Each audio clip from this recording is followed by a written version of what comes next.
Hello everyone, my name is Tigon. Today I will read to you Harry Potter and the Philosopher's Stone by J.K. Rowling. Chapter 1, The Boy Who Lived. Mr. and Mrs. Dursley of number 4 Plymouth Drive were proud to say that they were perfectly normal. Thank you very much.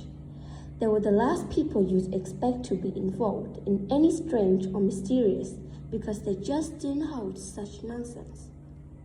Mr. Dursley was a director of a firm called Grunnings, which made grills. He was a big, beefy man with hardly any neck, although he did have a very large moustache. Mrs. Dursley was thin and blonde and had nearly twice the unusual amount of neck, which came to be very useful as she spent so much of her time craning over garden fences, spying on the neighbors. The Dursley had a small son called Dudley, and in their opinion, there was no further boy anywhere. The Dursley had everything they wanted, but they also had a secret, and their greatest fear was that somebody would discover it. They didn't think they could bear it if anyone found out about the Potters. Mrs. Potter was Mrs. Dursley's sister, but they hadn't met for several years.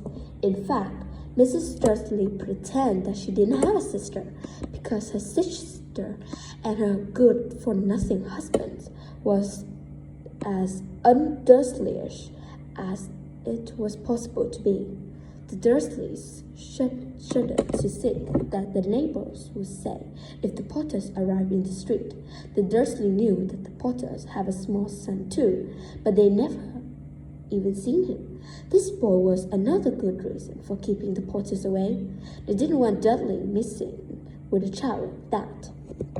When Mr. and Mrs. Dursley woke up on the dawn, Great Tuesday, our story starts.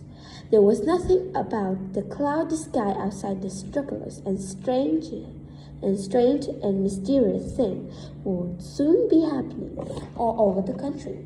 Mr. Dursley hummed as he picked out his most boring tie for work, and Mrs. Dursley gossiped, always happily as she wrestled a screaming Dudley into his high chair.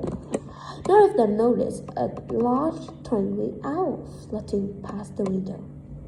At 8:30, Mr. Dursley picked up his briefcase, peeked Mrs. Dursley on the cheek, and tried to kiss Dudley goodbye, but missed, because Dudley was now having a tantrum